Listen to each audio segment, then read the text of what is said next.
Carolyn from GDA Consulting. I'm very happy that you took the time to, jump on this call and answer a couple of questions. We really appreciate it.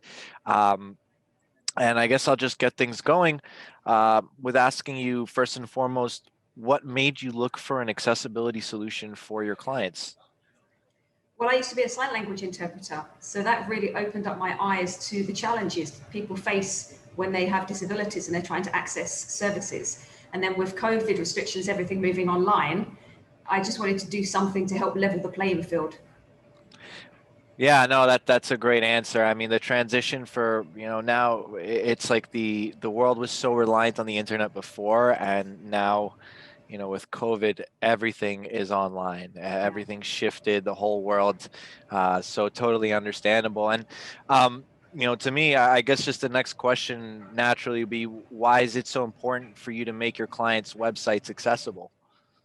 Because it's right, because it's inclusive, and because it helps the business owners protect themselves from very expensive lawsuits for not being compliant. I'm really happy that you mentioned the inclusive part before the legal part. A lot of people, mention it the other way around. I think, a lot of people forget that web accessibility at the end of the day is providing an inclusive environment for people with disabilities that Absolutely. in some way, shape, or form are affected, from inaccessible websites and are hindered from using them. So I guess lastly, what made you choose to partner up with accessiBe? It was your AI component. That's what really swung it for me and impressed me.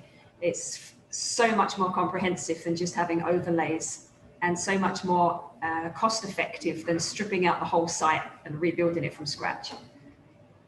Totally. Yeah, I really appreciate that. And thank you so much for jumping on for these few questions. We really appreciate you. No And problem. you know, all the best. Happy holidays. Merry Thank you. Christmas. Happy New Year's. You too.